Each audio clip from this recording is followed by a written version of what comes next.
Good evening. Welcome to the news around the world on Agidigbo 88.7 FM Ibadan, the most listened to radio station. I am Olamide Badmos. First, headlines. Police debunk video claiming 300 Lakurawa terrorists entered Oyo. Oriyomi Hamzat Family Initiative host prayer meeting for abducted Oyo teachers, pupils.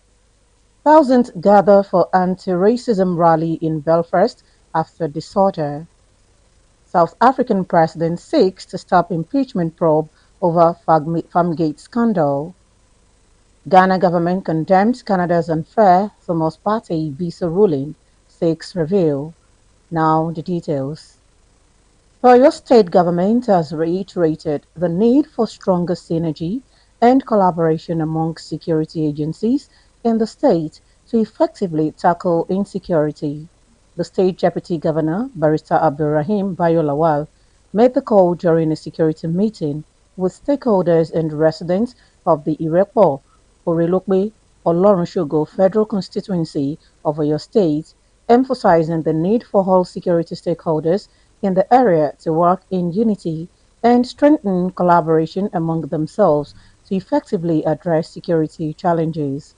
Speaking with newsmen on the outcome of the security meeting, the deputy governor assured stakeholders that the Oyo State government would carefully consider and act on some of the recommendations put forward by the various security agencies during the meeting and urged local security hunters who recently underwent the screening exercise for recruitment into the state security outfit to remain committed, disciplined, and professional as they prepare to become part of the state security architecture.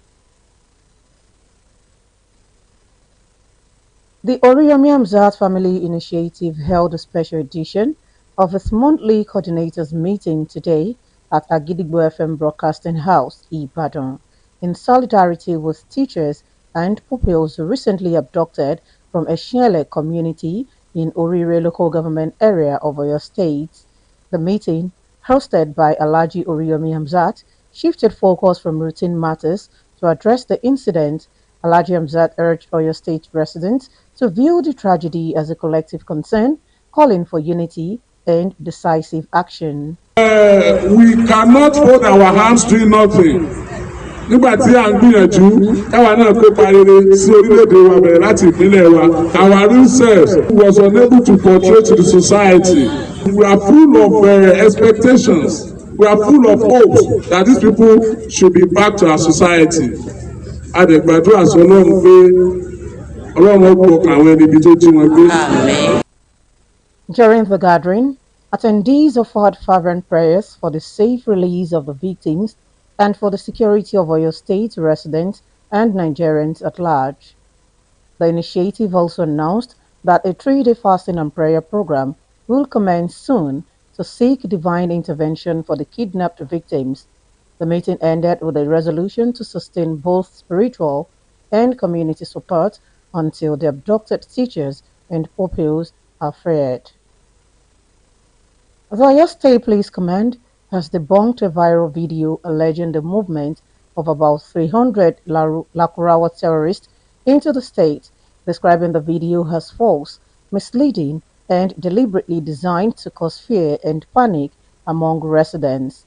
This was contained in a statement issued today by the State Police Public Relations Officer, DSP Anyolade Olayinka, that a comprehensive forensic analysis and intelligence-based verification showed that the claims contained in the video were untrue.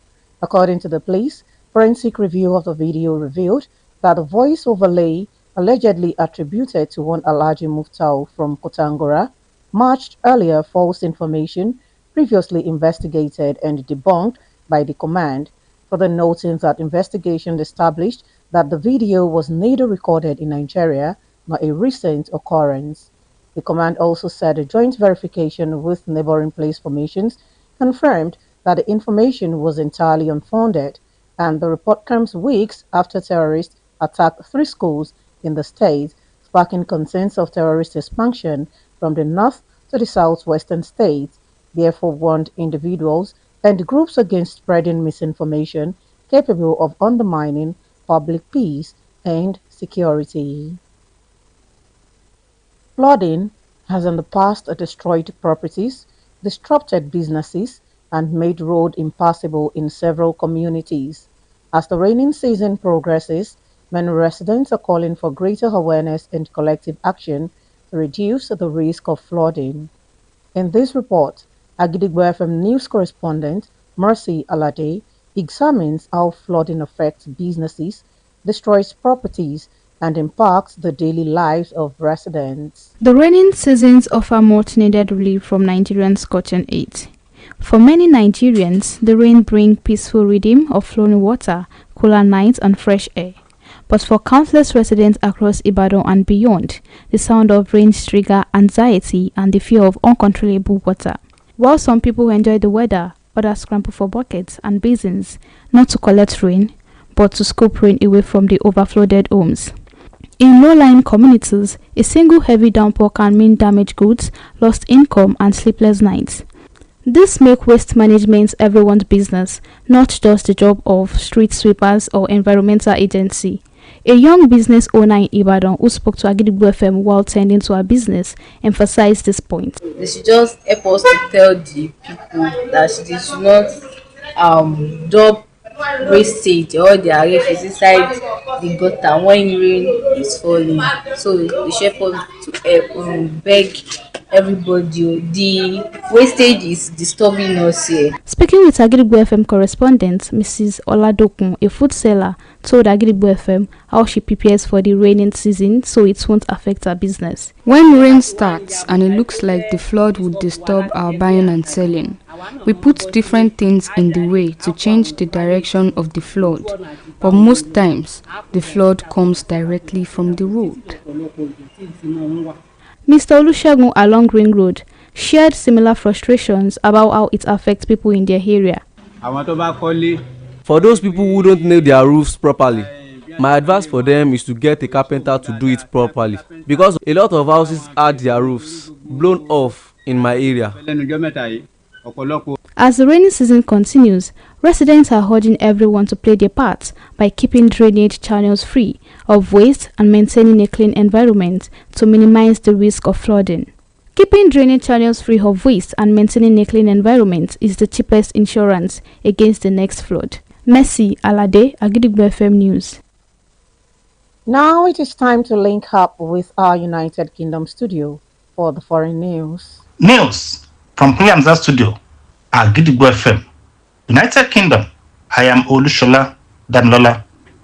United Kingdom forces have seized a Russian shadow fleet oil tanker that was trying to transit the English Channel. Prime Minister Keir Starmer said this successful operation delivered yet another blow to Russia and remind those foiling Putin's war in Ukraine that UK government will not let them hide. The United Kingdom Ministry of Defence also confirmed this early seizure of the vessel while commending armed forces personnel and all those involved. Defense Secretary Dan Jarvis said in a statement that Russia relies on its shadow fleet to fund its conflict in Ukraine, adding that vessel will be provisionally moved to an anchorage off the south coast of England and will be monitored for any environmental or safety concerns. Last month, the French Navy, with UK support, intercepted an oil tanker suspected of being part of the shadow fleet and falsely sailing under the Cameroonian flag. Russia is believed to be using a fleet of hundreds of ships to evade international sanctions imposed because of the war. Thousands of people gathered yesterday at anti-racism protests in Belfast after violence erupted across the city last week, which saw people's homes, businesses, and vehicles targeted.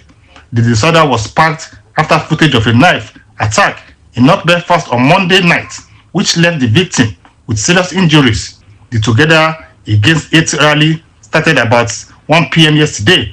Political parties and trade unions were also represented. And that ends the news from William's studio at Agidigbo FM. United Kingdom, I am Ishola Damilola. Welcome back. We shall also be moving to our Maryland studio, United States, for more foreign news. News from Kule Amzat Studio. Agidigbo FM, United States. I am Oluwatosin Sonya. President Cyril Ramaphosa of South Africa is seeking to have the High Court rule on a separate application challenging an independent panel's misconduct findings before any further action is taken. The findings relate to the 2020 Farmgate scandal, in which large sums of cash were stolen from a sofa at his farm. Ramaphosa said the stolen money amounted to $580,000 came from the sale of buffaloes. However, the incident sparked questions about why the cash was kept inside furniture and whether it was properly declared. He has constantly denied any wrongdoing. Last month, South Africa's Constitutional Court reinstated impeachment proceedings against Ramaphosa, ruling that Parliament's 2022 vote to halt the process was unlawful. The High Court is scheduled to hear his challenge to the misconduct findings from September 2 to 4. Ramaphosa, 73, has served as president since 2018 and is currently in a second term, which is set to end in 2029. The Farmgate controversy has been a significant setback for a leader who rose to power promising to combat corruption and restore the reputation of the African National Congress, ANC. France, Britain, Canada, Germany, Italy, Japan, and the United States, alongside the European Union. And that is the news from Kule Hamzat Studio, Agidigbo FM, United States. I am Oluwatosin Sonya. Welcome back once again, now in the exciting world of sports. Ghana's government has urged Canada to review its decision to deny Thomas Partey entry to the country after he was refused the right to enter Canadian soil. Partey, who remains at the team's base camp in Boston, is set to stand trial after being charged with 7 counts of rape and 1 count of sexual assault by London's Metropolitan Police. On those grounds, Canada denied him entry to the territory ahead of Ghana's tournament opener against Panama in their World Cup on Wednesday. A statement on Saturday from the Ghana Ministry of Foreign Affairs said the Ghanaian government said it believes the party and his teammates went through the appropriate steps to apply for a visa and that Canadian authorities are setting an unacceptable precedent in denying Partey's entry. After Ghana's first game against Panama, they will return to the United States for their second group stage game against England in Boston before concluding their Group L campaign against Croatia in Philadelphia on June 27. But would have to return to Canada to face the second-place team from Group K in Toronto on July 2. Should they finish as runners-up in the group.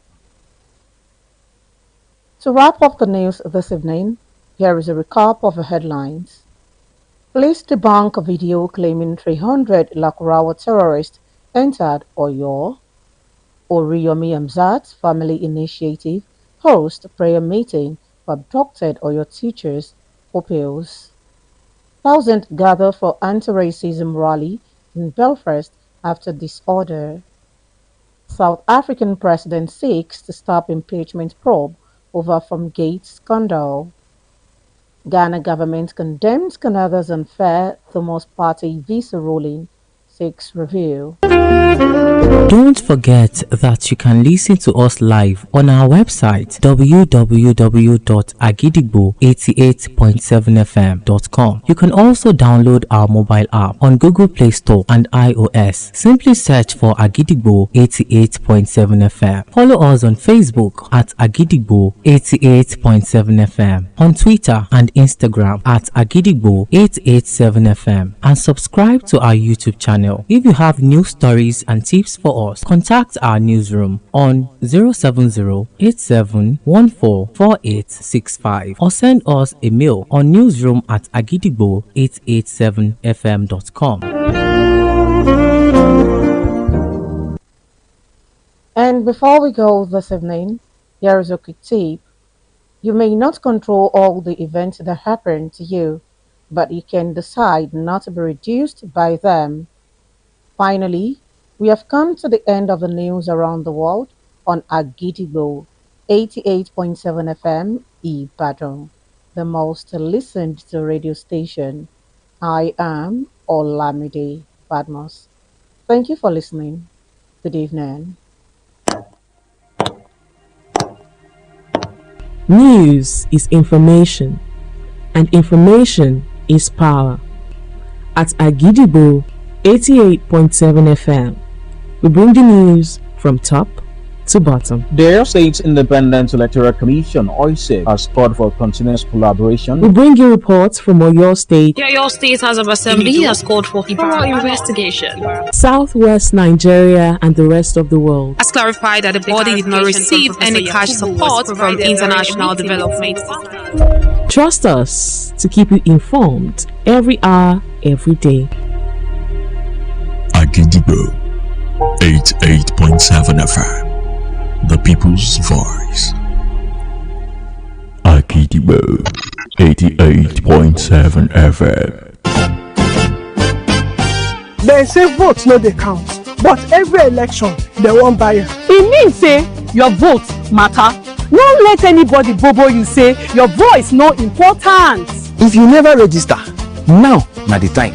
Oya, waka go any INEC registration center within near you, or make you go our ogbonge portal for cvr.inecnigeria.org. Who gets sense no dey buy handkerchief for boutique o. Shine your eye wella, because now we get PVC free votes. Registration dey close on Friday 10th of July 2026. Oya o, make una go register sharp sharp. This message is brought to you by the Independent National Electoral Commission, INEC, making your vote count, consolidating our democracy. Agidigbo 88.7 FM.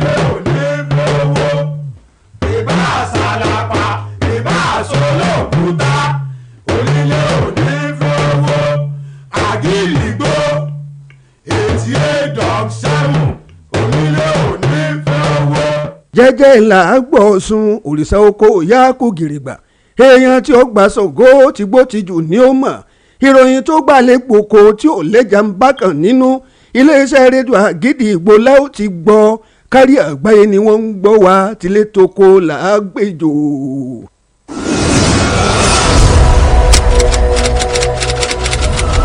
This is Kunle Amzat Studio, Agidigbo 88.7 FM. Ẹ káàbọ̀ sórí àkójọpọ̀ ìròyìn.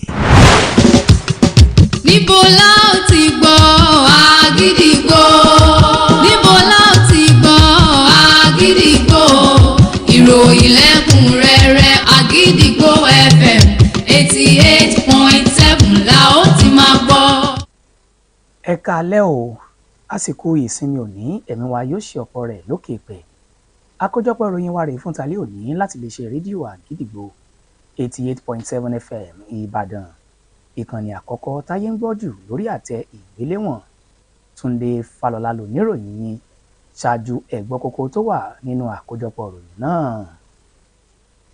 Iléeṣẹ́ ọlọ́pàá ilẹ̀ yìí ti tako fọ́nrán fídíò kan tó ní ọ̀ọ́dúnrún ikọ̀ alákatakítí làkúráwà ti wọ ìpínlẹ̀ Ọ̀yọ́ wá.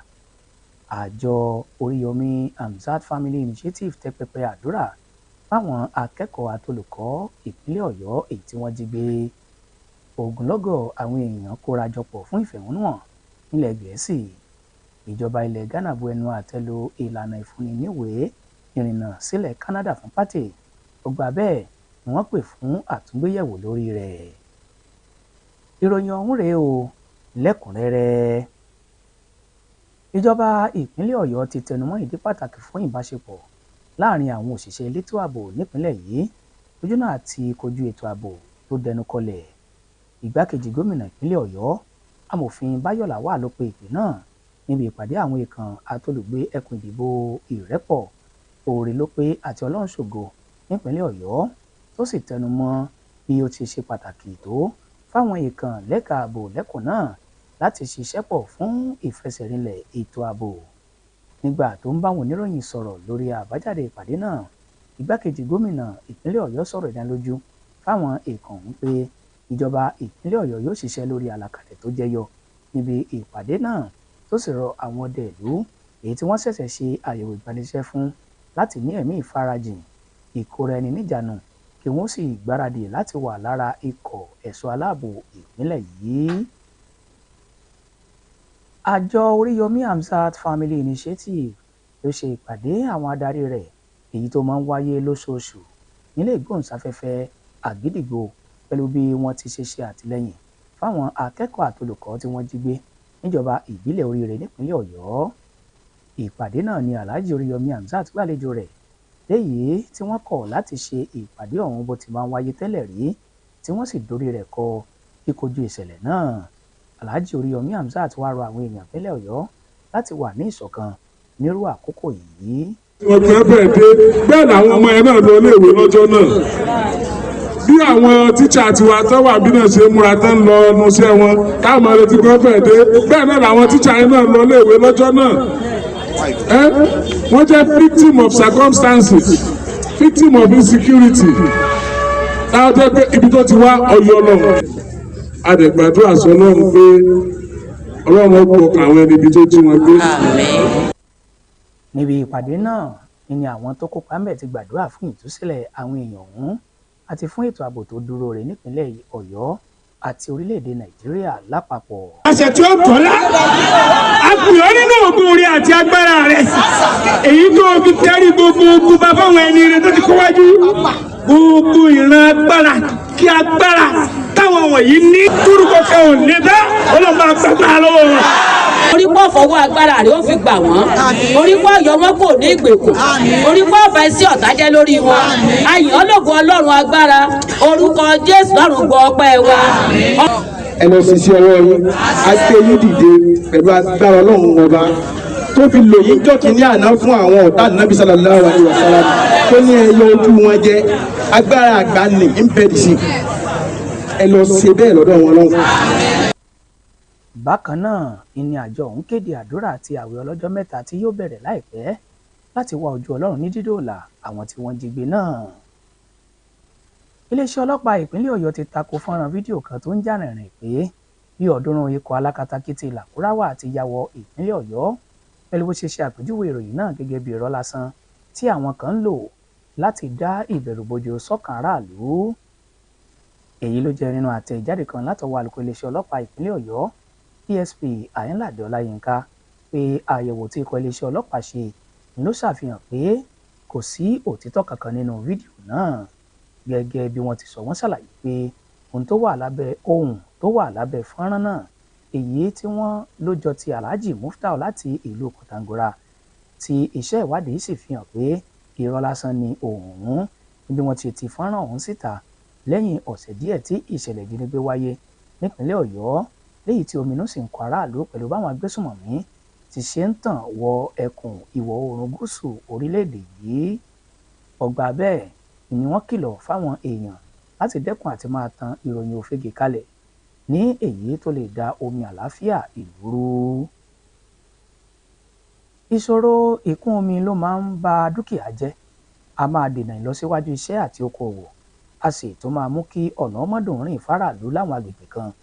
Níbi àsìkò òjò ti ṣe wọlé dé yìí, púpọ̀ nínú àwọn èèyàn ni wọ́n ti ń pè fún ètò ìtanijí ní mímú àdínkù bá ìṣẹ̀lẹ̀ ìkún omi láwùjọ. Aṣojúkọ̀ ìròyìn iléeṣẹ́ wa Àgídìgbò FM Nẹ́sì Àlàdé bójú wo bí ìṣẹ̀lẹ̀ ìkún omi ti ṣe lè ṣèdíwọ́ fún iṣẹ́ àti okòwò aráàlú, bó ti ṣe lè ba dúkìá jẹ́ àti ipa tó ń kó lórí ìgbáyégbádùn àwọn aráàlú. Abọ́ ìròyìn ọ̀hún rèé látẹnu Olúwaṣẹ́gun Adéṣetán. Fún ọ̀pọ̀ ọmọ orílẹ̀-èdè Nàìjíríà àsìkò òjò máa ń mú àlàáfíà tó ń ti afẹ́fẹ́ eléyìí tó tutù lọ́wọ́ alẹ́. Ọ̀kẹ́ àìmọye olùgbé kárí ìlú Ìbàdàn àti agbègbè rẹ̀ ni wọ́n sábà máa ń ní inú fàyàfò lórí ìrúkùkù òjò àti pé ó ṣeéṣe kó mú ìṣẹ̀lẹ̀kùn omi wá. Nígbà tí àwọn míì tí wọ́n ń gbádùn bí ojú ọjọ́ sì rí, àwọn míì wọ́n sáré máa kó goro àti nǹkan ìbomi jáde, kì í ṣe pé láti gbé òjò ṣùgbọ́n láti fi gbọ́n omi kúrò tó ṣeéṣe kó di ẹ̀kún omi kúrò nínú ilé wọn.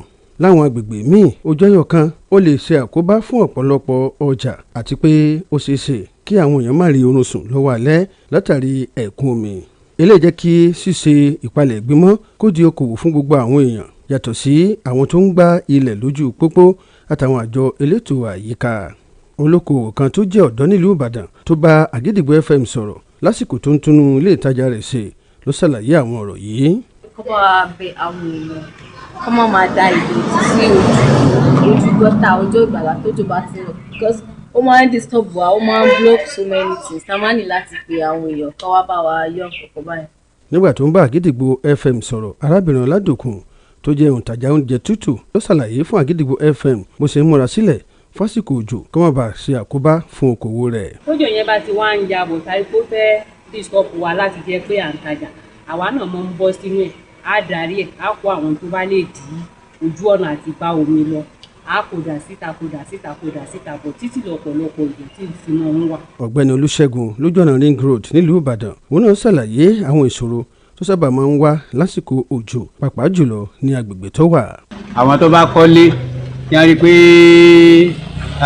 bí wọ́n ṣe kan lé wọn kò èso mú dáadáa tí wọ́n pe kápẹ́ńtà ó bá wọn fi èso mú torí gbogbo atẹ́gùn tó ń fẹ́ lẹ́nu ọjọ́ mẹ́ta yìí ọ̀pọ̀lọpọ̀ ilé ló gbé lọ ládùúgbò ibi tèmi wá yìí o.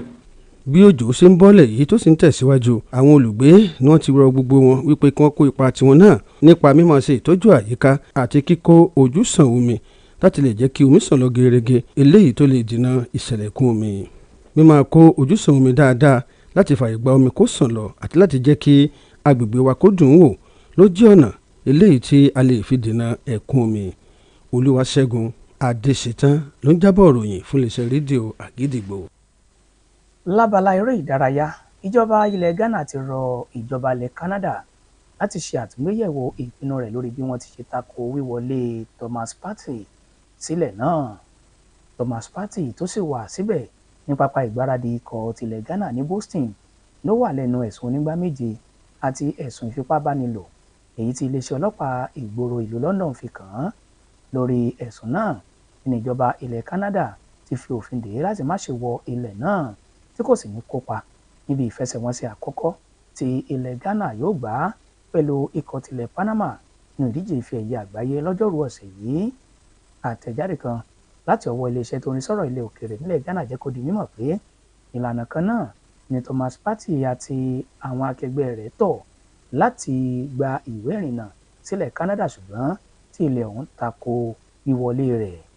Lẹ́yìn ìfẹsẹ̀wọnsẹ̀ ikọ̀ tilẹ̀ Ghana wọ́n padà sílẹ̀ Amẹ́ríkà láti kojú ikọ̀ tilẹ̀ England kí wọ́n tó gba ìfẹsẹ̀wọnsẹ̀ kẹta pẹ̀lú ikọ̀ tilẹ̀ Croatia nílùú Philadelphia lọ́jọ́ 27 oṣù yìí tí wọ́n sì padà sílẹ̀ Canada láti kojú ẹni tó bá ṣe ipò kejì lórí tábìlì ìpín kọkànlá nílùú Toronto lọ́jọ́ 2 oṣù keje tí ikọ̀ Ghana bá gbégbá orókè nínú ìpín tó wà.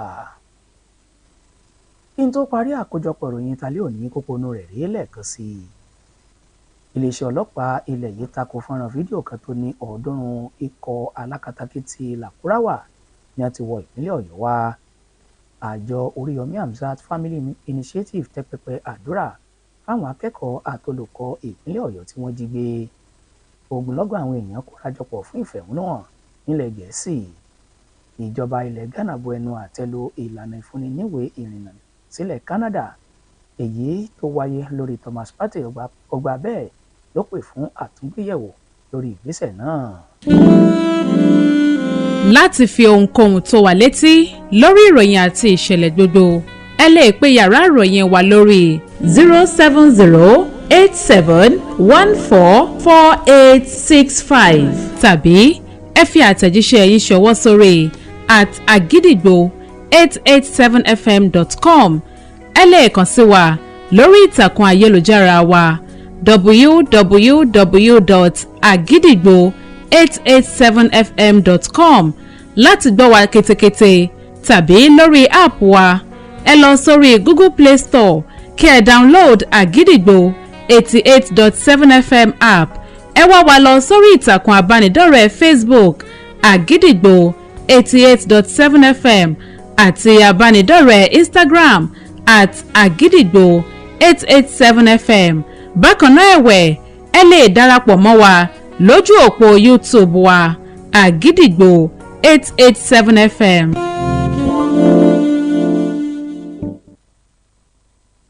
Ọ̀rọ̀ àmọ̀ràn wa fún tòní rèé o lè má lè kápá ìṣẹ̀lẹ̀ àbí ohunkóhun tó bá ṣẹlẹ̀ sí ọ ṣùgbọ́n o lè kápá kó má torun kankan lára rẹ àti kó má bù ọ́ kù. Má gbà fẹ́nìkan láti yẹpẹrẹ rẹ nínú ayé. Òpin àkójọpọ̀ ìròyìn wa rèé fún talẹ́ òní láti iléeṣẹ́ rédíò Àgídìgbò 88.7 FM Ìbàdàn, ìkànnì àkọ́kọ́ táyé ń gbọ́ jù lórí àtẹ ìgbéléwọ̀n. Túndé Fálọlá ló ti ń ròyìn. A ò ní súra wa o, ká sùn rè o. Níbo la ó ti gbọ́ Àgídìgbò? Níbo la ó ti gbọ́ Àgídìgbò? Ìròyìn lẹ́kùnrẹ́rẹ́ Àgídìgbò FM 88.7 la ó ti máa gbọ́. Àgídìgbò 88.7 FM.